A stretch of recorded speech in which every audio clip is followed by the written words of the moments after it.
Good morning. On behalf of the Alliance of Women in Workers' Compensation, I want to welcome you to today's webinar. Today's webinar is entitled Banishing Burnout, which was a keynote from Jenny Evans at the WCI Conference in August. This is a pre-recorded session and is being broadcast today, September 21st, 2023. Before we get started, I would like to thank our 2023 corporate sponsors for their support on hosting events such as this. They support us not because they want their logos up on a screen, but they support the cause, which is to affect positive change in the workers' compensation industry through networking, supporting, mentoring, and collaboration. The Alliance is inclusive of all professionals in workers' compensation, regardless of career stage, with the belief that we can all learn from and support each other. Our theme this year is Together Towards Tomorrow. Please be sure to head to the Alliance website for all upcoming events. We will be hosting webinars, collaboration sessions, and in-person events throughout the year. Be sure to check back on our website for all registration details. And if you cannot make one of our virtual or in-person events, don't worry. All events are recorded and will be on demand for our followers. Our book club is in full swing. Quarter 3 books include Braving the Wilderness by Brené Brown and Lean In by Sheryl Sandberg. Head to our website to join the discussion. The Alliance grew so much last year as we launched several new chapters. Please be sure to connect with your local ambassador for all upcoming events.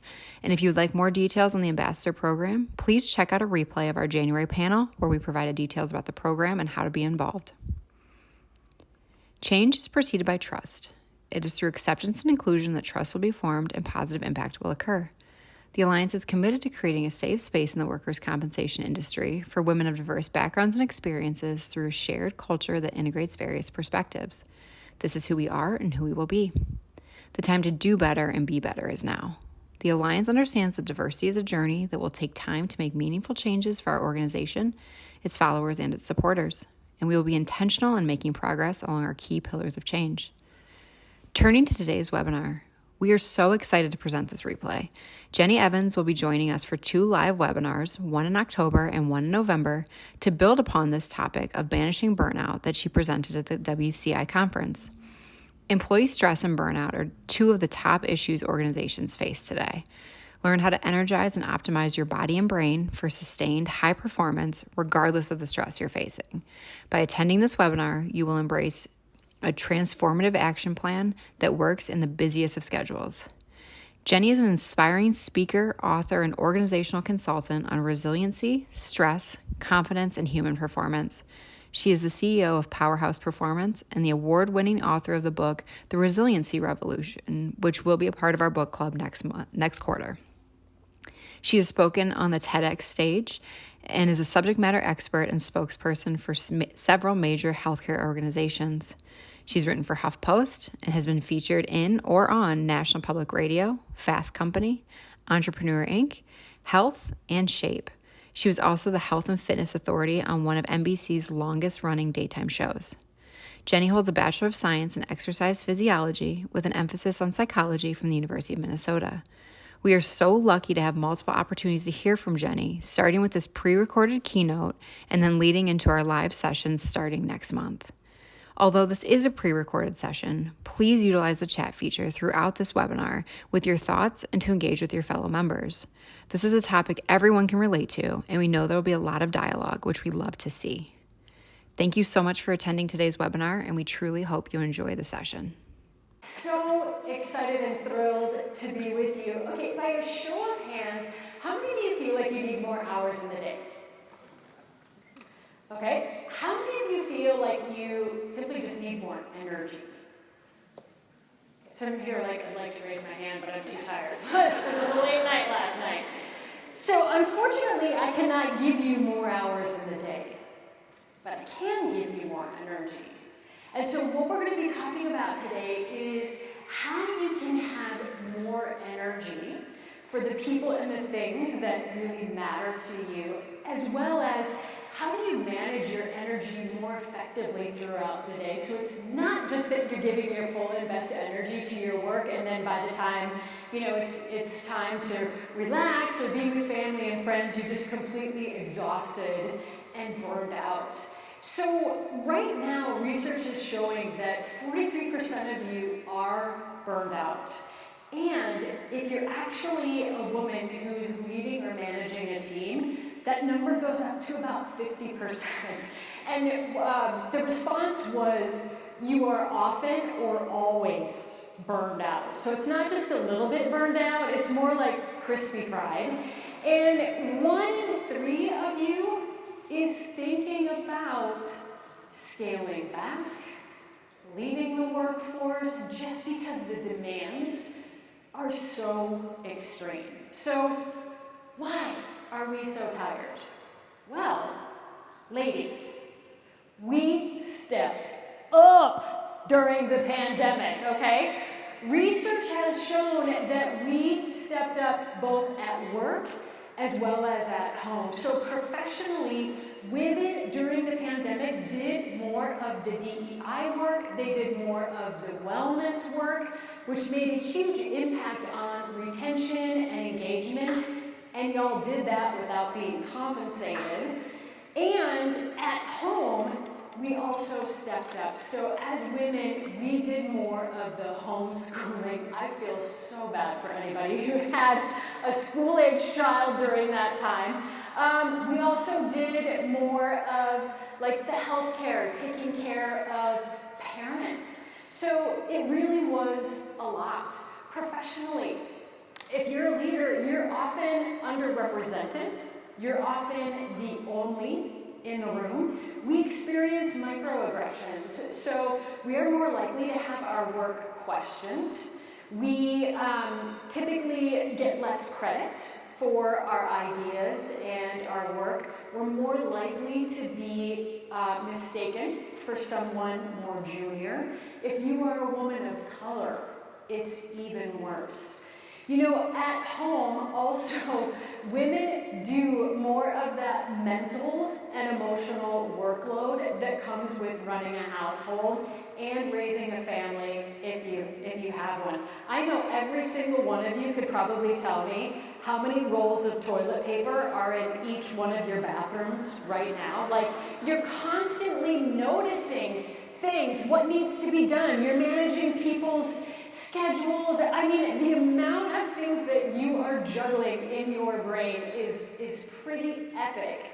As it relates to your work, some of you are coordinating, all kinds of different claims. Hundreds of claims in different states. You are managing different computer systems. You're coordinating all aspects of care. You're coordinating legal. You live in voicemails, and you're often dealing with some slightly to extremely disgruntled people. So yeah, there have been some moments where you have felt overworked, overwhelmed, overstressed, overstretched, overbooked, overmedicated, just kind of over it, okay? When you talk about like together toward tomorrow, maybe it's felt like together toward burnout. So I'm so excited to be with you today to help you to go from feeling over it to on it, on fire, on purpose, and on your game, regardless of the circumstances. Ways that you can feel happy, energized, and fulfilled. So we're going to be approaching burnout from probably a different perspective than you've ever thought about it before. Our feelings of burnout are not things that just happen in our head. Burnout is actually a biology problem, and it really kind of comes down to managing our energy. So when the stress and the demands in our lives increase, that also increases the amount of energy that we need in order to face and deal with those stresses and demands. And energy is your most precious resource. Without energy, nothing happens.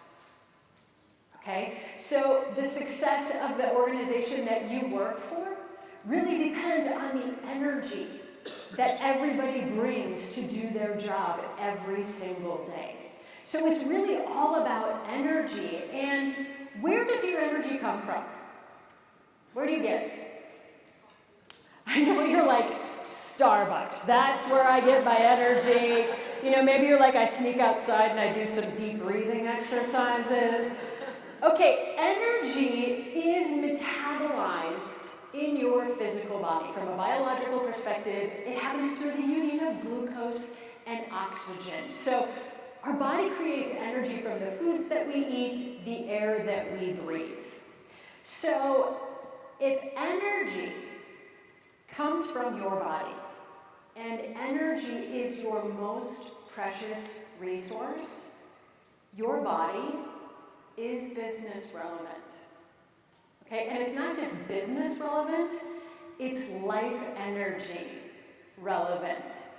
The second thing that we need to understand about energy is that it's a finite resource.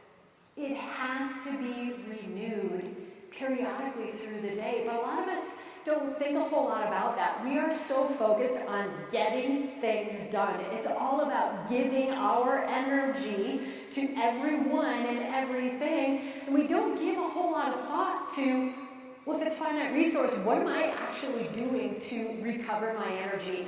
Not just at the end of the day or not just on the weekend, but how am I recovering my energy periodically through the day so that I can sustain engagement, performance, focus, productivity? So what we're really going to be talking about is managing supply and demand as it relates to energy. How do we create balance between energy out and energy in? How do we balance stress and recovery? So we're going to be approaching this from an energy management perspective, thinking about your physical energy. Okay, physical energy is really the foundation of everything. As I mentioned, that's where our energy comes from. So we're going to be talking about supply and demand physically, emotionally. So our emotional energy is really sort of like the quality of our energy. Physical is really the quantity of our energy. We're going to be talking about mental energy. You're expending a lot of mental energy in a day. So here we're talking about focus. And we're also going to be talking about managing your spiritual energy. Now, when I say managing your spiritual energy, you're like, is this meditation? Are we singing Kumbaya? What is this? I like to think of spiritual energy is the energy that's really associated with your values, your beliefs, and your sense of purpose. And you can really kind of interpret this however you want. It's very individual. For some of you, maybe this has a religious connotation. For others of you, it's not going to have anything to do with religion. So thinking about what are the demands on each dimension of our energy throughout the day, and how can we strategically get recovery in each dimension so that we're not feeling burned out. Okay, in your handout you have some space for notes. Okay, you're going to make your own little personal graph here. So what I want you to do is I want you to draw this, and I want you to start thinking about the demands you have on your energy from the time you wake up through to the time that you go to bed.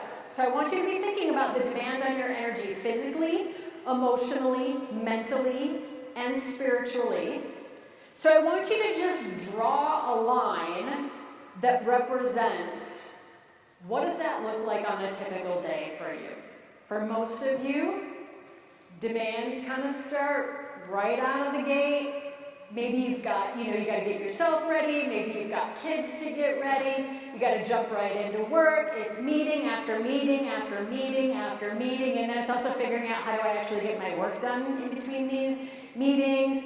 Then you get home. Somebody's got to make dinner. Maybe you've got kids. And then maybe at the end of the day, you're like, oh, this is a little chance for me to get caught up on some emails. So demand is probably pretty high. Okay, now I want you to think about the supply of energy. So I don't want you to consider Starbucks.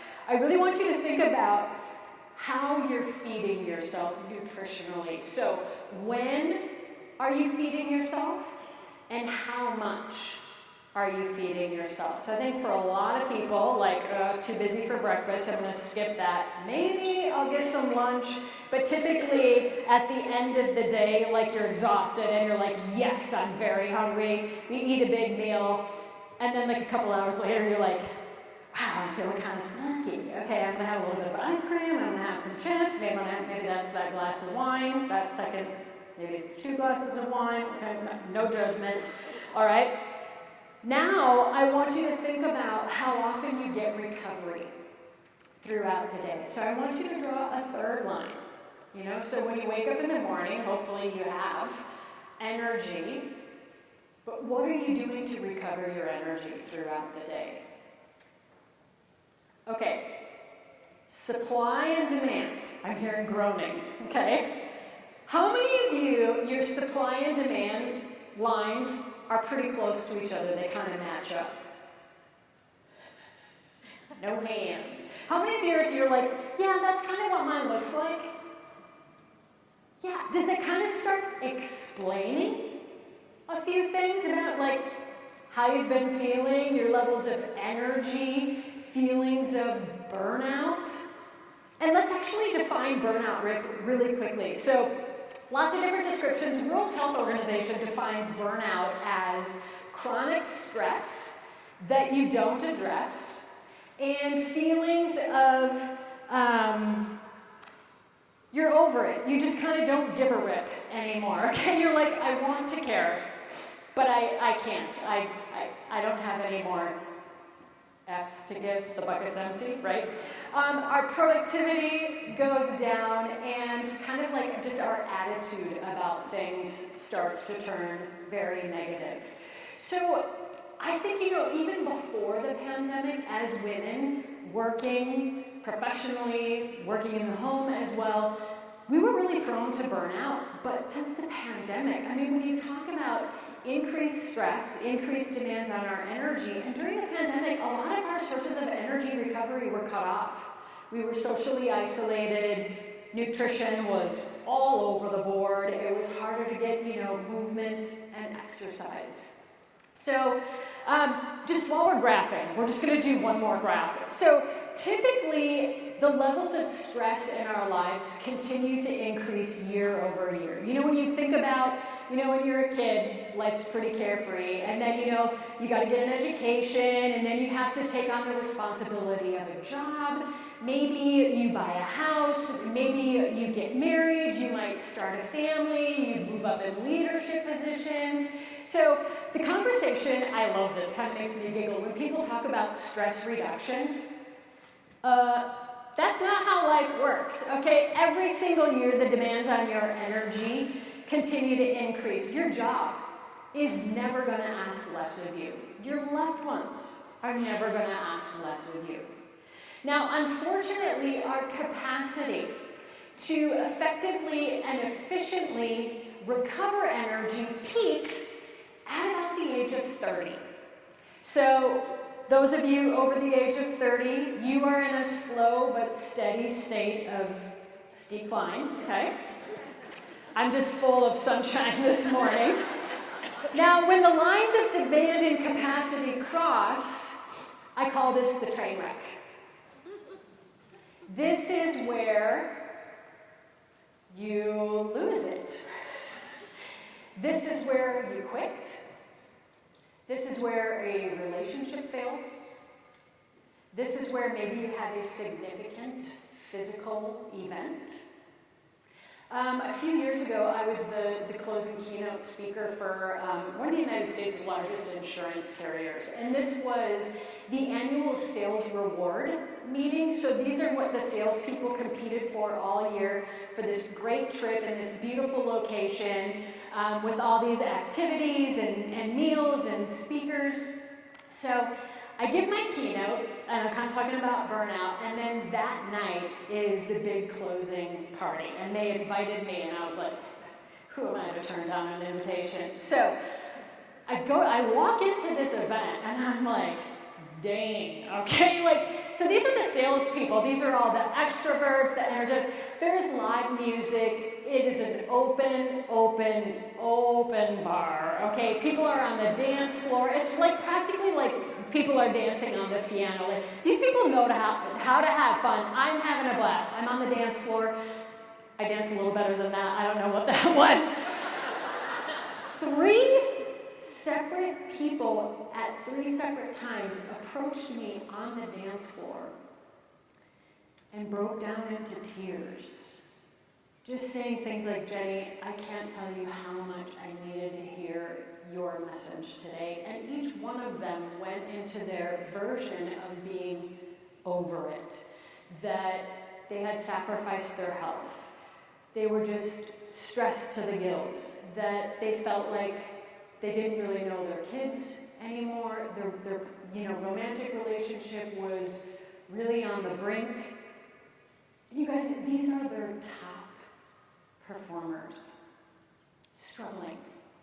And one of them was a woman, and she just said, Jenny, that train wreck that you talked about, I feel it coming, and I really need your help. And I was like, great, I do executive coaching. Here's my contact information. She emailed me the very next week from the hospital because she suffered a pulmonary embolism. The train wreck came. Luckily for her, it was something that she was able to recover from, but the train wreck can really have some serious consequences. I mean, be honest. Now, I used to think this way before the pandemic. How many of us have sort of dallied with the fantasy of getting kind of sick? Like, just sick enough where maybe you could just be hospitalized for a few days, where you just don't have to be responsible for anything or anyone. Am I the only one that's had this fantasy, right? I mean, during the pandemic, I was like, no ma'am, I'll pass on that. But like, that's kind of messed up if that's the level that we're sometimes getting to. So if we could go back to my slides. You guys, there was just what's that word? Comprehensive look at research over an 11-year period. And what they found was there is a significant association between burnout and mental health, specifically a lot with anxiety and depression. Now, one of the mechanisms that can happen, I'm not saying this is the only explanation, but this is one of the things that happens. So when we experience stress, our body produces cortisol. And cortisol does many, many things in the body, but one of the things that it does is it puts our primitive caveman brain in charge. And our primitive caveman brain loves to focus on the negative. All of the problems, the things that are not working, it does not like change. So when you think about, some of the symptoms of depression, where it's just everything, everything is bad, nothing is good, it's too hard to make change. This primitive caveman brain is also sort of like the fight or flight response. So it's also responsible for anxiety. Like, it's always scanning for the problem. It's always very aware of what's going on. So that's one of the biological connections between burnout and our mental health. Think about how it affects cognition. Okay, when you are exhausted and you haven't eaten and you haven't slept, how's your patience? Not there. How's your optimism? How's your decision making? Your focus? What are you prioritizing when you're exhausted? Also, it affects our confidence. So when cortisol is released and primitive caveman brain is in charge, primitive caveman brain is also all about the fear, that self-doubt. We'll start really questioning ourselves. We'll really kind of start to play small and play safe. Me personally, if I'm on the road too much and I'm kind of starting to get tired, this is where my brain, it just starts going like, Jenny, what are you doing?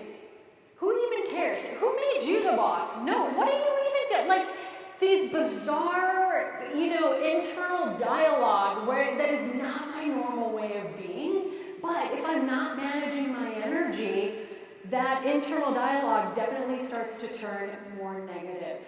So when I talk about balancing supply and demand, so all stress is dysfunctional without recovery. We know that. We've all experienced that. But too much recovery without enough stress is also dysfunctional. I think the pandemic was sort of like a weird thing. Like there was extreme amounts of stress with extreme amounts of recovery where you're just like, if I don't get out of this house, if I don't get away from you, if I don't get some sleep, so too much of anything is not good. So how do we create a balance between stress and recovery?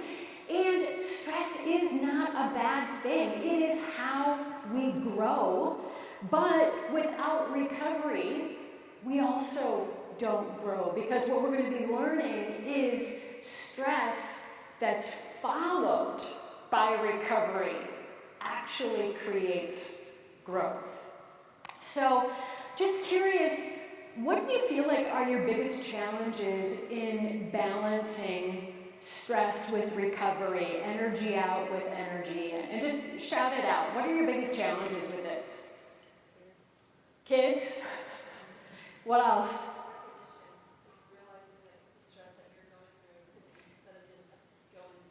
Yeah, the recognition of your stress. I mean, I think sometimes it just becomes like the norm, status quo, or we just get into go mode. You're just like, I'm dealing with this. Other barriers, challenges. Sleep, yes, sleep is a huge issue. We're going to be talking about that. Time. What was that? Traffic. Yeah. So, to a certain degree, we're thinking about, Jenny, okay, you scientifically, biologically explained why this is important, but it's hard. Like, there's a lot going on. We don't have a whole lot of time. So, I'm going to be sharing a series of micro strategies to help you better recover and manage your energy. Now, the reason why I call these micro is that these are quick, short things that you can do to recover your energy. Because the very last thing that I want to do is heap more on your plate. Like, you're already good with the demands. So we're going to be really strategic about how you can actually start doing things in a really busy schedule. When you have kids, when you're fighting traffic, when you're having sleep issues. So how we're really going to banish burnout is we're going to be focusing on how do we increase the supply of energy that you have, and how can we actually decrease the demands on your energy? Where can we turn down that pipeline a little bit? All right, if you could help me. Okay, so I said stress is not a bad thing. Stress is the stimulus for growth. So let's say I want to build a bicep. Okay, how do I expand the capacity of my bicep? Like realistically, what do I do? How do I make it stronger? I have to lift weights, right? I have to expose it to more stress than what it's currently used to. So I have to find a heavier weight that's just beyond my current capacity. I have to expose it to stress. And when I do that, it puts microscopic tears in the muscle fibers. And then it's the following 24 to 48 hours during recovery that my body goes in and repairs those tears and it actually leaves the muscle fibers in a slightly stronger state. So what I really want you to understand is stress is the stimulus for growth, but only when it's followed by recovery. If I was to lift my bicep every single day, what's going to happen?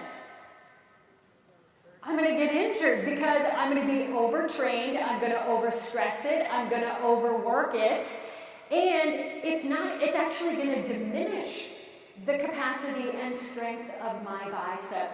Recovery is probably one of the most important factors when it comes to managing burnout. However, when the stress in our lives increases, like things get really crazy, the water's rising, what typically happens to our workout routine? Yeah, like that's the first thing that's gonna get cut out of this busy schedule. What happens to your sleep? Yeah, good luck, okay? You're either, getting less sleep or you're waking up and the quality of your sleep is not great. What happens to your nutrition? Right? Like we're kind of just in survival mode. Guess what the top 3 forms of recovery available to the human operating system are.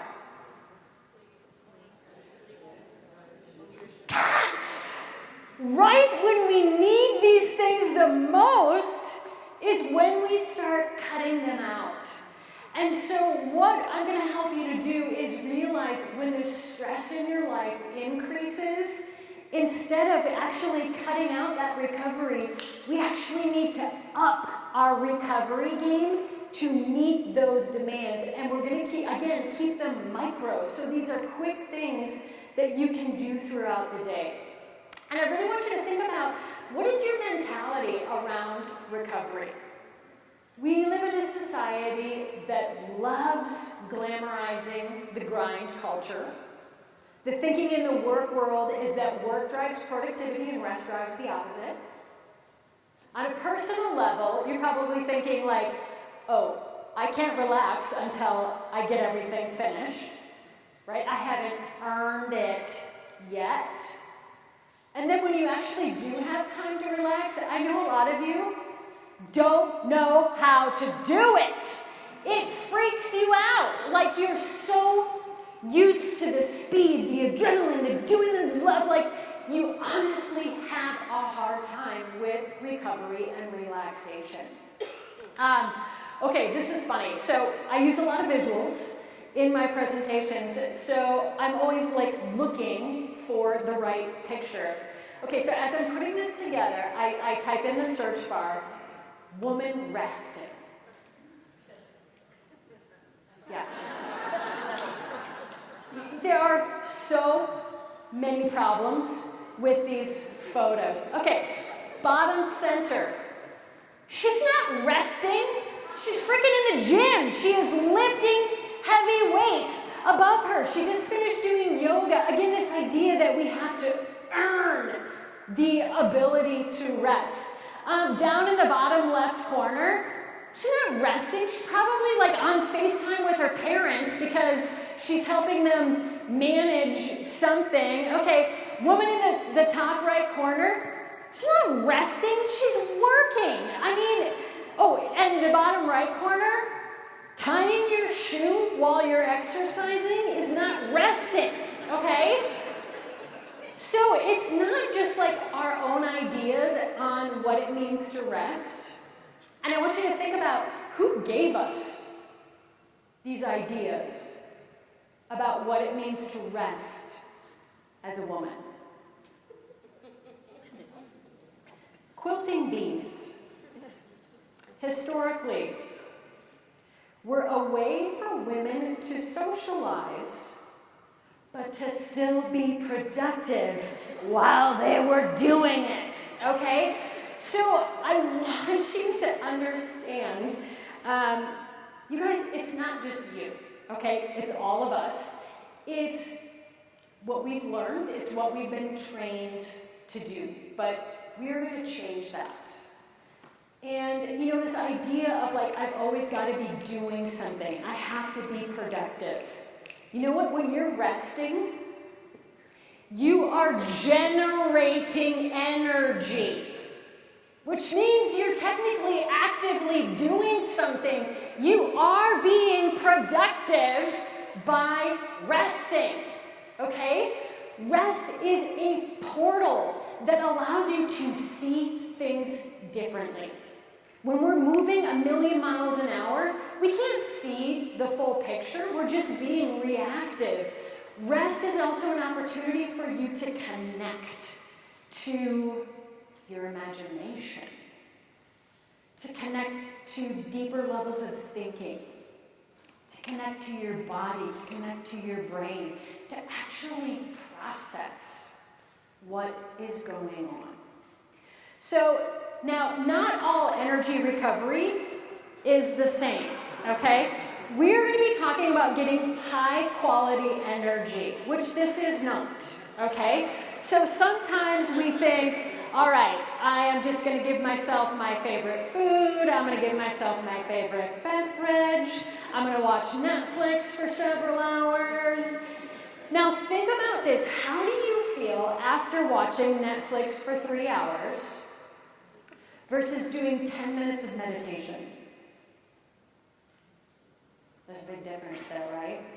Now, I will say some days, 3 hours of Netflix is exactly what you need. But we have a tendency toward these junk food recovery. Like, how often during the day you've got a couple of minutes, we grab our phones and we start scrolling social media or checking the weather or whatever that's not high quality energy recovery. High quality energy recovery is actually more active in nature.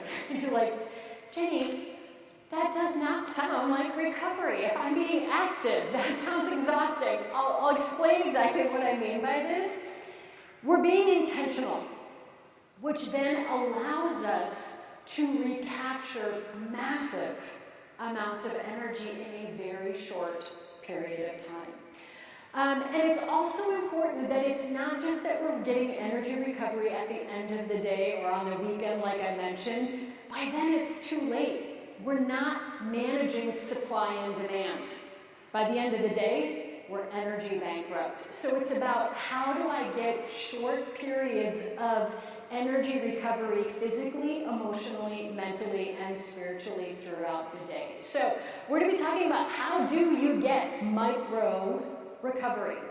So from a physical dimension, I mentioned energy is a finite resource. It's metabolized in the physical body. Food is energy. So we need to be putting energy into our bodies frequently throughout the day. So eating about every 3 to 4 hours, where it's a moderately sized meal and a small snack, and just kind of alternating throughout the day instead of going all day long and then eating a really big meal. Well, there's not enough energy in the beginning of the day, and then there's too much energy towards the end of the day. Oxygen is energy. So taking some deep breaths. Maybe you actually need to increase your energy, so doing more rapid, intense breathing exercises, or if you're like, my energy is actually too high, I'm feeling anxious, I'm feeling stressed, those slower, deeper breathing helps you to manage your energy. Exercise. Now again, you might be thinking that takes a lot of energy, Jenny. In the moment, it does, but exercise actually increases our metabolism. Your metabolism is the rate at which your body generates energy. So it actually does improve our energy. Hydration. Even mild hydration can decrease your energy. So again, frequently throughout not just that you're going to wake up in the morning and drink, 3 huge bottles and you're like, okay, I'm done for the day. Well, there's too much supply, and then later on you're like, I don't have time to be going to the bathroom, and then you're dehydrated. So always having water with you and just kind of sipping on it all day long. Movement. Now I'm not talking about exercise. So sitting is energy recovery at first. But when we sit for long periods of time, it actually decreases blood circulation. And the blood circulating is transporting the glucose and the oxygen to your brain as well as your muscles. So also breaking up long periods of sitting with just a little bit of movement. And it literally can be just standing up for a moment or two, going to refill that water bottle, going to the printer instead of waiting for a bunch of stuff to pile up. Now, sleep is the number one tool that we have for energy recovery. Now, this is not really a micro strategy, but it's so important. I wanted to put it on the list because it is one of the things that a lot of us struggle with. So I want to talk about this just a little bit. So I'm just curious to know, by a show of hands, how many hours of sleep do you average during the night? How many of you get like less than 4 hours of sleep? Will you raise your hand? Ooh, 1 or 2 people, okay. What about, how many of you, you're about 4 to 5 hours on average? Okay, a few more hands. What about 6 to 7 hours? Okay, lots of hands there. 8 to 9 hours? Ooh, not that many. Ooh, what's all this? 8 to 9 hours. You're just like, ooh, who has time for that? What? Well, they're gonna love this one. Who gets more than 9? Anybody? Bueller? Bueller? No hands. Okay, what science shows is that we need 7 to 9 hours to function optimally. Now, you can get by on less sleep than that. And that's your goal in life. You're just like, I'm just trying to get by. Right? I'm just trying to get by. Okay, we need between 7 to 9 hours. So there's so much research around not getting enough sleep that it actually can demolish our immune system. It raises our risk of almost every serious major disease. We die sooner when we don't get enough sleep. When we don't get enough sleep, it produces cortisol, the stress hormone. It also produces ghrelin. I like to think of ghrelin as like a gremlin. Ghrelin increases your hunger, okay? And it increases your hunger for snacky foods like high sugar, high carbohydrate foods. It increases body fat. It increases your risk of dementia. It ages you prematurely. So if none of these, I mean, if it just appeals to you, you're like, oh, sorry, what? Okay, I will get some sleep. I don't want to. So even a few nights of diminished sleep can be detrimental. Research has shown sleep is the single most important factor to reset the health of our body and brain each day. I want you to be diabolical about trying to get as much high-quality sleep as you possibly can. It's vitally important for your energy. From an emotional perspective, gratitude, okay? Our primitive caveman brain, and who gets in charge every time we're feeling stressed, is hardwired to be negative, defensive, always assuming the worst. Training our brain to notice the things that actually are going well, the things that we are grateful for, actually changes the chemistry and the physiology of our body and brain. It's such a great way to recapture positive emotional energy. And it could just be, what 3 things are you grateful for? You could set aside a timer for 60 seconds and challenge yourself. How many things can I write down that are going well in that 60 seconds? Journaling is a great tool. Science has shown that journaling is just as effective as cognitive behavioral therapy for anxiety and depression. It decreases stress-related doctor visits. It improves our immunity. I mentioned I do a lot of executive coaching. It is one of the most powerful tools that I use with my clients and that I use myself. And you guys, it doesn't have to be like 20 minutes of journaling. I'm all about the micro journal, okay? What if every morning, just for 1 minute, you just did a little journaling? Who and what should get my best energy today? What's important to me? What should I prioritize? Maybe at the end of the day, you just spend a minute or 2 just processing how your day was. It's highly, highly effective. Acts of kindness. I think when we get stressed and exhausted, it's easy to just be very insular and you're just like, oh, life sucks, this sucks, I suck, you suck. Doing an act of kindness gets us outside of ourselves. And the emotional energy that we get from helping people is very, very positive. Now, I always like to put an asterisk on this one for women. Oh, be careful with this one, because we're socially trained that you are supposed to be giving to the point of like giving too much. So use this one strategically. So much of our stress comes from time travel. Thinking about all the things in the future that we need to prepare for, what do we need to do, the to-do list. It also comes from rehashing the past, like regret, frustration, why did I do this? This is really a big blanket statement, but even in high-stress situations, when you're in the present moment, when you're like, okay, in this exact moment, am I okay?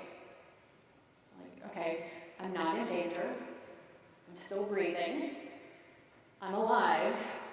I'm okay. So just kind of practicing being in that present moment, there's much less stress and anxiety. Also, time traveling takes a lot of energy, projecting into the future, projecting into the past. Emotionally recovered, having that sense of connection. You know, being part of alliances, masterminds, your friends, your family, coworkers that you really like. Ways that you can recover mental energy. Just taking a short break from your electronics. I mean, thank goodness we had those during the pandemic because it allowed us, you know, for business to survive, for us to survive. But they've just become even more ingrained. So again, when you have that minute or two between meetings, instead of just reaching for your phone and doing the scrolling, use that minute to do some breathing. Use that minute to do some gratitude. Use that minute to maybe get some movement. No multitasking, okay? When the outcome is critically important, being laser focused with your energy.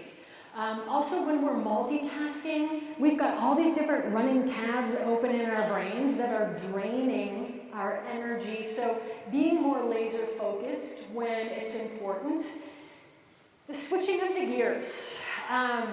You know, some of you are working hybrid, some of you are working from home. Like, you're living where you work and you're working where you live. It's kind of hard to switch out of work mode sometimes. So figuring out what helps you to really switch gears. For me, I figured out, like, I just have to leave the house. I just have to go for a walk, or I have to go piddle around in the backyard and pull 2 weeds, or just go sit outside for a minute and just breathe and feel the sunshine. So figuring out what helps you to kind of create some boundaries. Trying something new, you know, something that energizes you. I dare you. This is the hardest one here, to just do nothing, okay? When was the last time you actually sat and just did nothing? You weren't on your phone.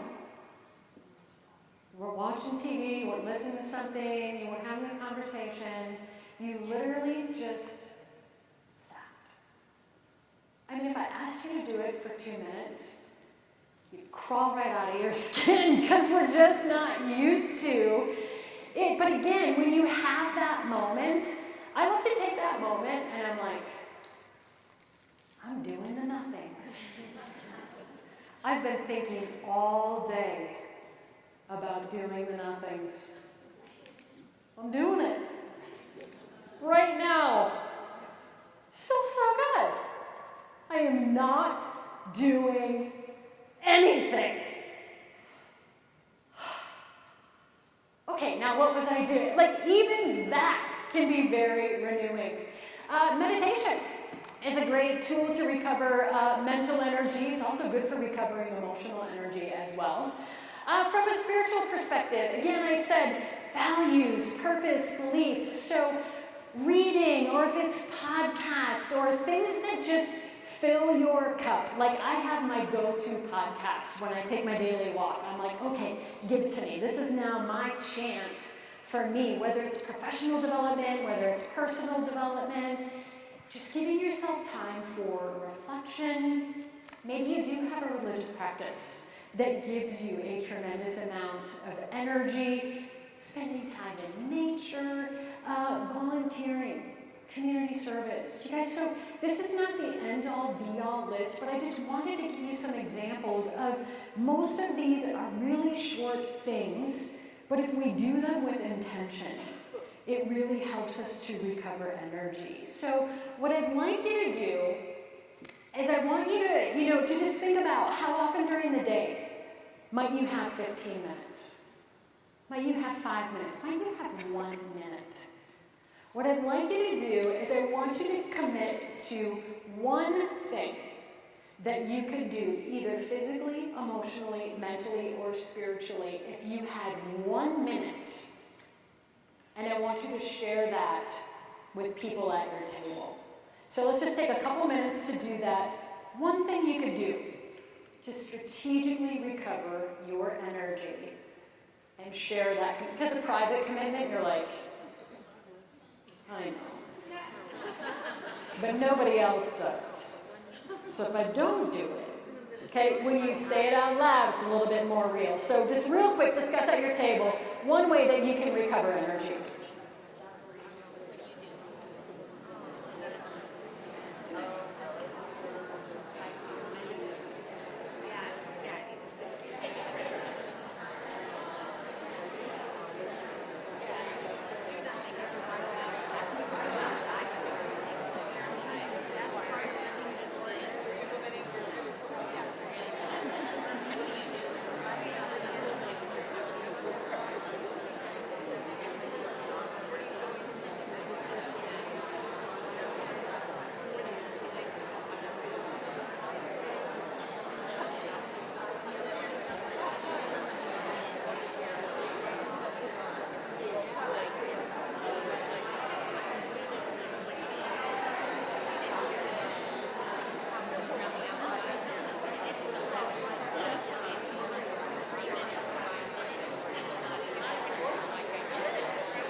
Back together as a group.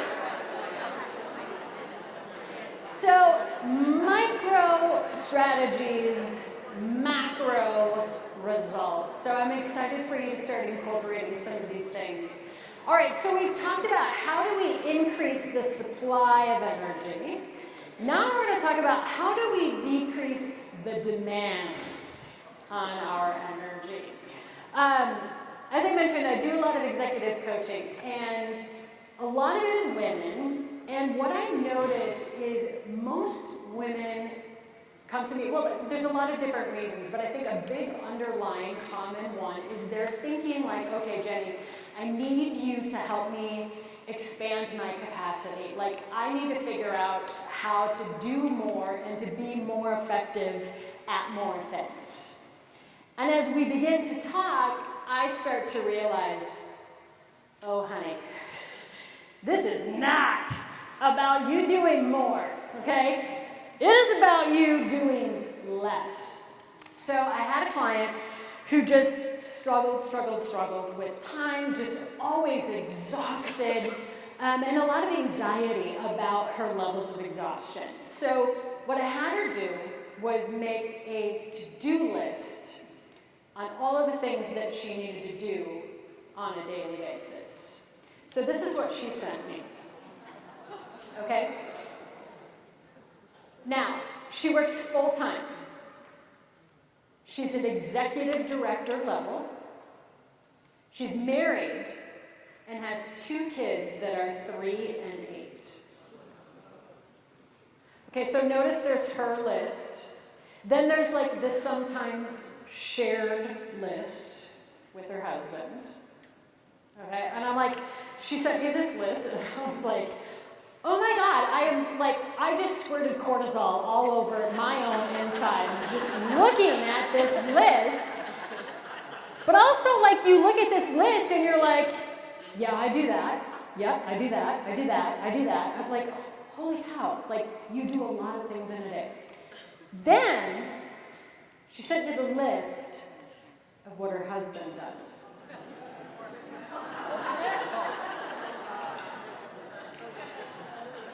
Notice she puts on the list his commute to and from work, taking the child to daycare. Oh, this is she's not bitter or anything. Planning the family fun. Oh, and then actually watching one of the kids in the afternoon. So I was like, so how does this whole exercise make you feel? And she's like, angry, with a side of resentment. She's like, it's like he's an artist in residence, you know? And so, I mean, we kind of laughed about this, but I was like, okay, this is not about you doing more. It is about turning down the pipeline of the demands on your energy. And obviously, there's some anger that's going on in the relationship, and we're going to get to that one as well. But in most cis hetero relationships, the default job description of a wife and mother is that you do 16 hours of more work every week managing the household and raising children if you have them. Julie has 5 kids, so it's probably, 28 hours additional, but 16 extra hours a week. You have your full-time job, and then you have another part-time job that you're not getting paid for, okay? Now, when you think about this, you guys, there were probably some responsibilities or jobs that you either agreed to or defaulted to years ago, but you haven't revisited or renegotiated them. So there's all of these responsibilities that you were doing years ago, before the promotions, before kids, before you had to start traveling for work. Like, I had a client who, very senior female executive, again married, she also had 2 kids. She was pretty much doing everything around the house. I mean, everything, because her husband was like a serial entrepreneur, so he got the free pass to just, do everything out there. She was also doing everything out there and in here, and she realized that was before she had kids. That was before she had promotions, you guys. So it's important for us to renegotiate our responsibilities on a regular basis, okay?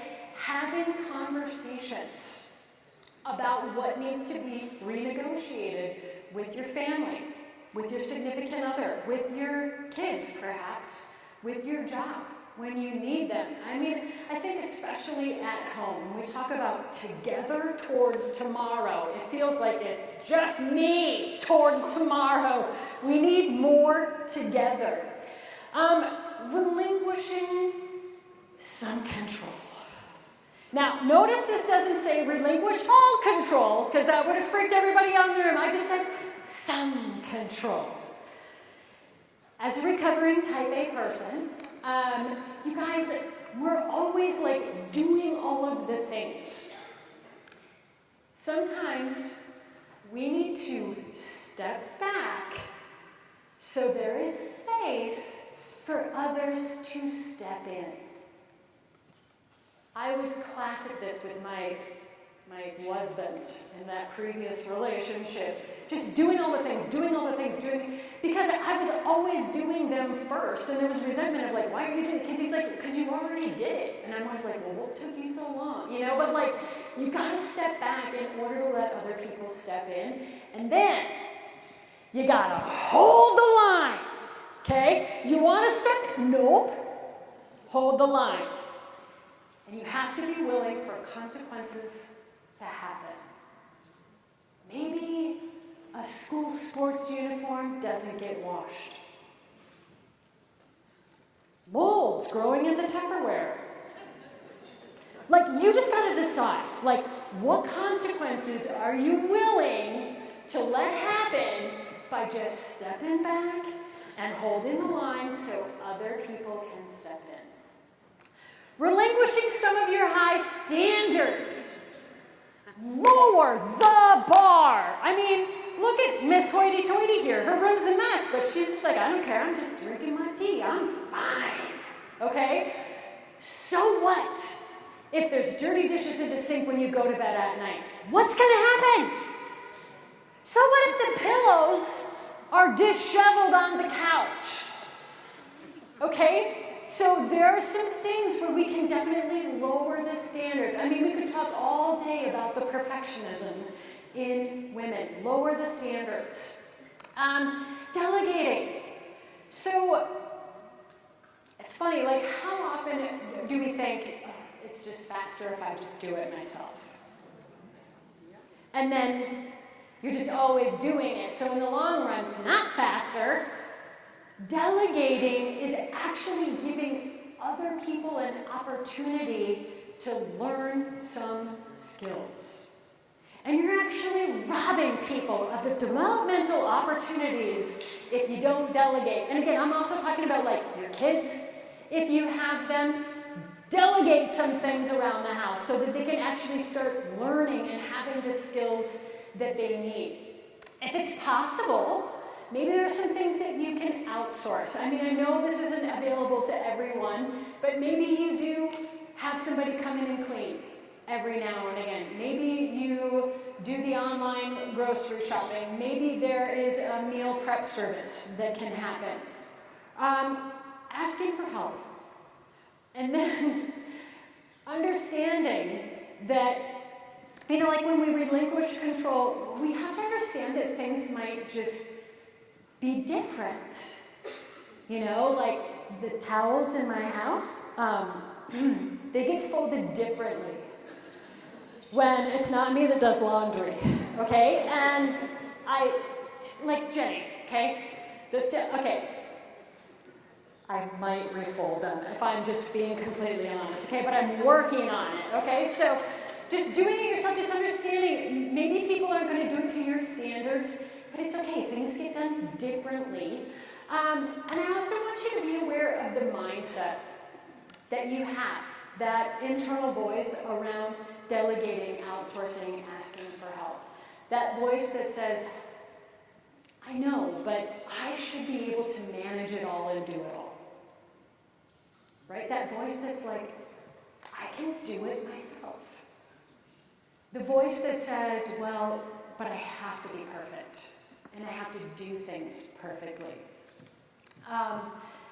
And not just even our own voice, but even the conversation, and I'm not proud of this fact, but years ago, a friend of mine, I didn't realize this, but she said something about, well, like the cleaning ladies coming, and we were having cocktails, and I was like, wow, that's really bougie, you have a cleaning lady?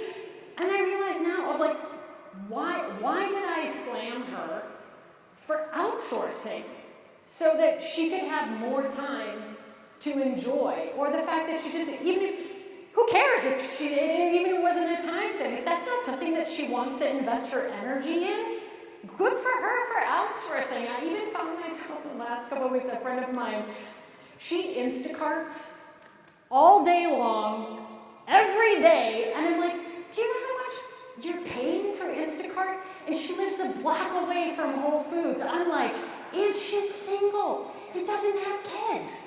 I'm like, you can't walk a block to Whole. And I'm like, why am I shaming her for that? If that's her choice, what she chooses to do with her energy. So I just want us to be aware of the internal dialogue that we're having, and then also maybe the judgment. Because I think sometimes we maybe feel guilt or shame for doing this, or like we're being judged, or we're judging other people of like, man, when it comes to our energy and our time, we all get to decide what is the best use of that. And it might change over time. So, having it all is not the same as doing it all. Here's what I want you to just reflect on for a moment. What does it mean for you to have it all? What does that look like? What does that feel like? Is having it all being constantly exhausted, running a million miles an hour, feeling like you're just putting out fires all day long? You're running full speed on a treadmill that you feel like you don't control. Is that success to you? So,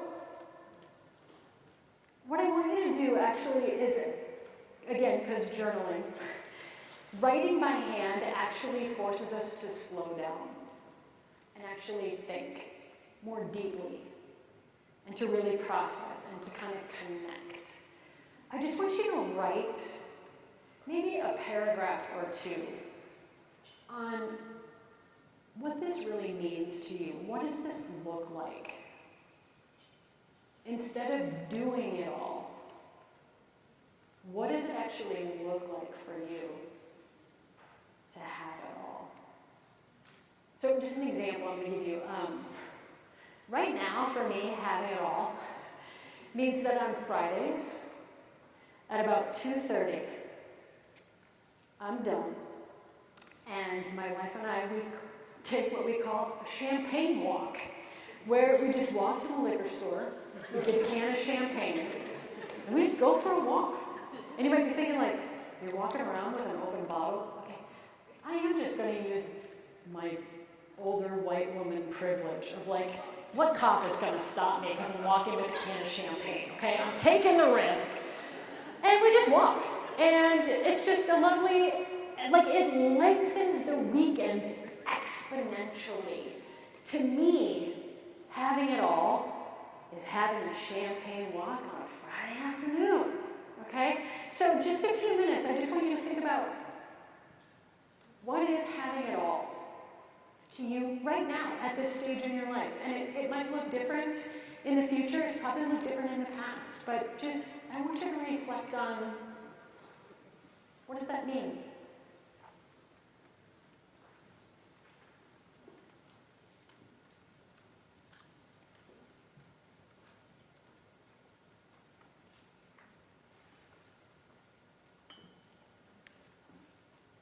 Wow, it's quiet.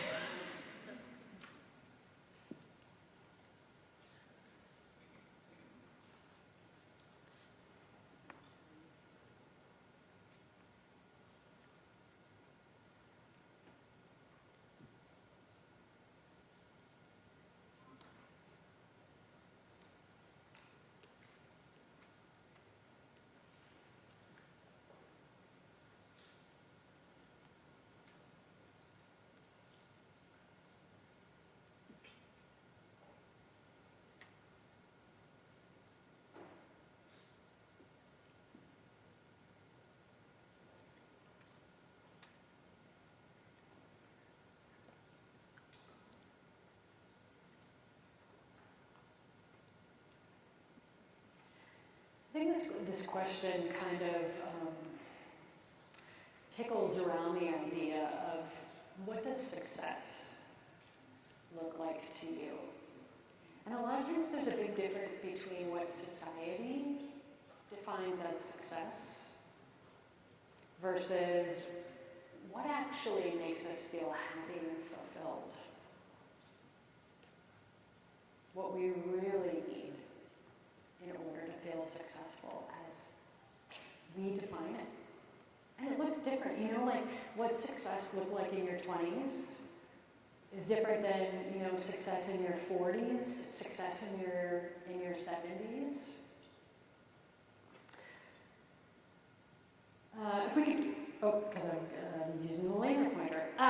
So I was speaking at a women's leadership conference, and I had some time to actually stay for more of the conference, and what I just kept noticing was this theme from the speakers, from other successful business women that were sharing their experiences was hard work alone will not get you to the top. Now, I have always believed this. I'm an extremely hard worker. I'm an entrepreneur who is quite exhausted a lot of the time. And I'm always wondering, like, why is this so hard? I feel like I am pushing a boulder up a hill. Hard work alone does not get us to the top.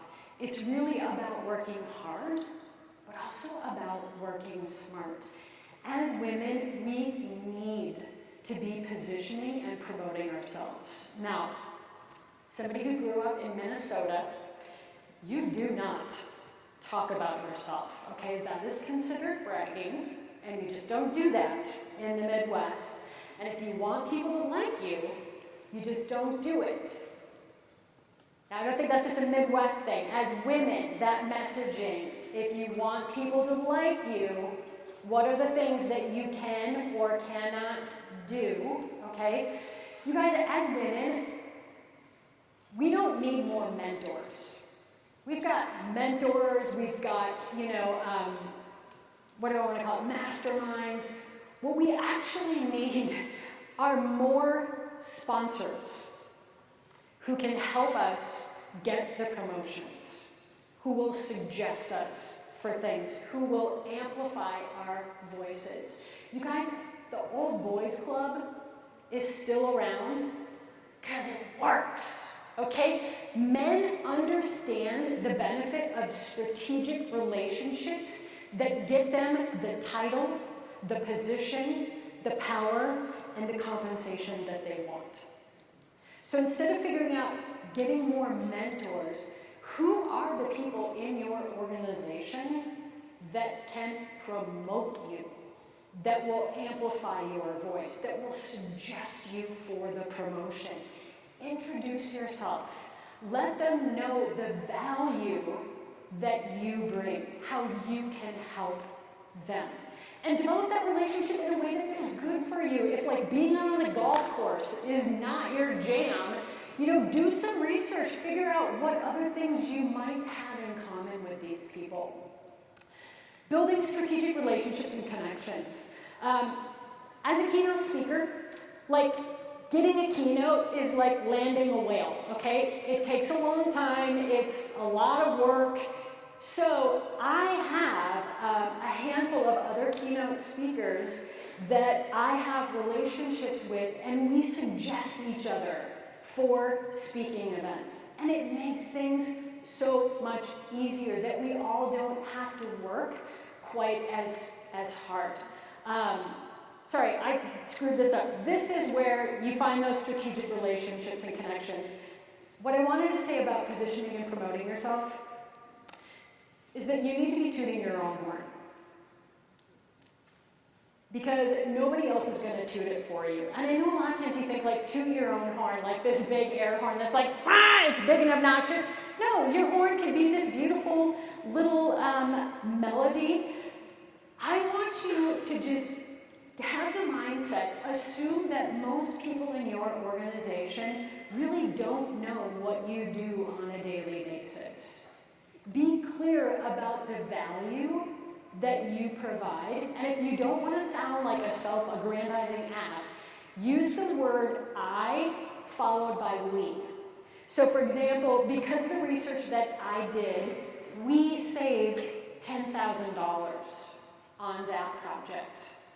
Again, assume people don't know what you do on a daily basis, so share the value that you bring. Allies are extremely important, and we heard that loud and clear this morning. As somebody in the GLBTQ community, I would not have the rights that I have today without allies. It's great that as women we get together professionally. We all have our posses of women. But here's the thing, we need diversity in our alliances. We have to have men, okay? We need diversity in race, in gender, in age. So this is not, again, something that we do ourselves, pushing this boulder up the hill. We need that help. We need that sense of community. All right, your energy is your most precious resource. Who and what are the top 3 things that should be getting your full and best energy right now? I want you to write that down. Top 3 things that should be getting your full and best energy right now.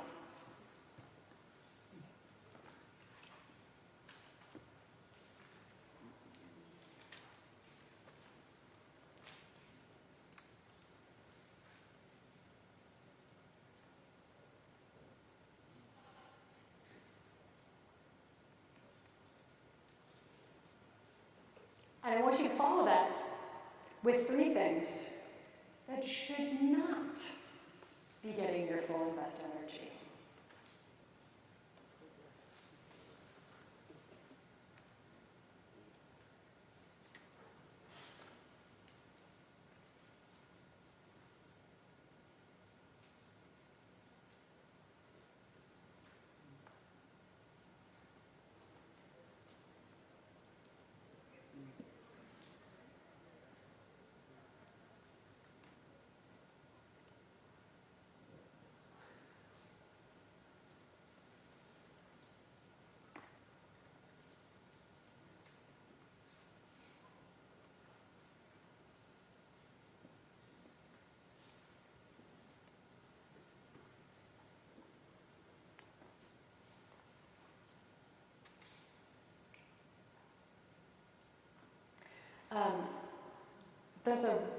I started following this just when it was a website, kind of like before social media.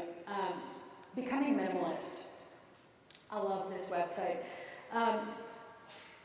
When you think about being a minimalist, you're like, so just like a white room with 1 chair and no television? Like, no, it's more so about just like being clear on what's really important and what we can minimize. And whether that is like the things in your house or the things that you give your energy to. But they recently posted this on social media the other day and I was like, oh, I really like that. That's a good one.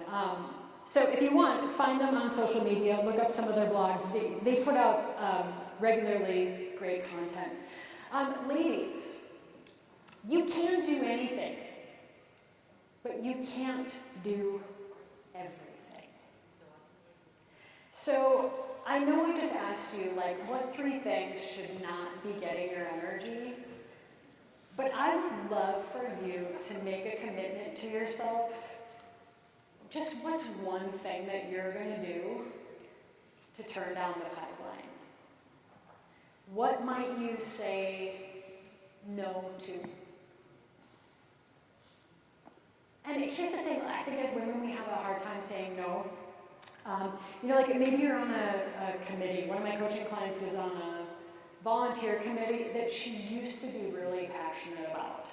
And what she notices over the years, she's just like, I'm just not as passionate about it anymore. And I said, okay, so how about you take a break from it? If no feels too big, how about if you just say, not right now, not for a little bit. If you kind of have to inch into this, what can you delegate?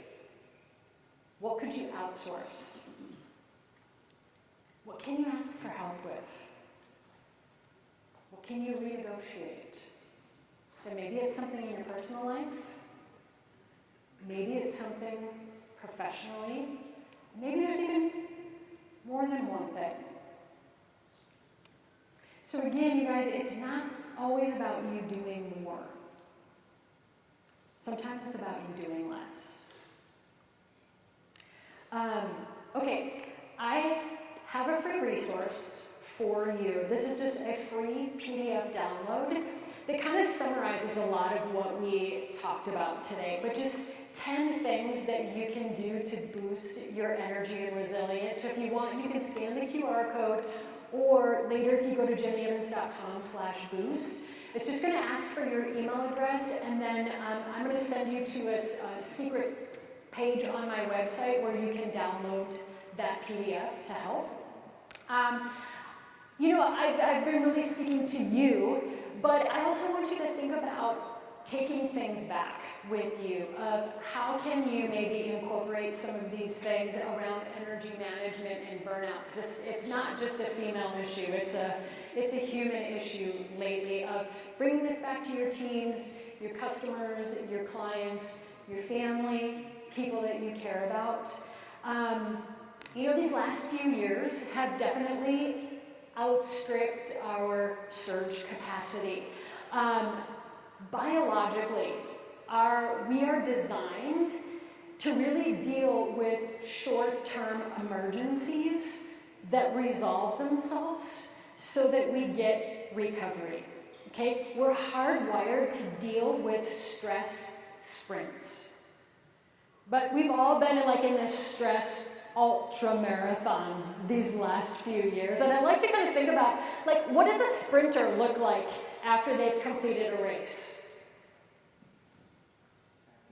They're still just powerful and energetic. And what does an ultra marathoner look like when they've completed a race? Yeah. And a lot of them have pooped themselves along the way. That's not the race we want to be running, ladies. Okay, so, this idea of just burnout, but the last few years, you guys, more women have left the workforce, and it really has set things back from a leadership perspective. I think we were really finally starting to make some headway, and research shows that organizations that have more women in leadership positions are more profitable, they are more successful. But here's the thing, it's not just about how it's affecting companies right now, it's also affecting a lot of future leaders. You guys, if younger women don't see senior women in leadership positions, what do they have to aspire to? What mentors do they have? What sponsors do they have? It's so important that we're constantly sending that elevator back down to bring more leaders up. But if you're not there, together towards tomorrow, if you're not here, there is no tomorrow, not for you and a lot of other women leaders. So when the stress in your life increases and you're starting to feel over it, that is when you have to be more diligent and strategic and intentional about turning up the dial on your energy recovery. Because a lot of us don't control how much stress we're exposed to, but we can control how much energy recovery so that we can start to feel on it more often.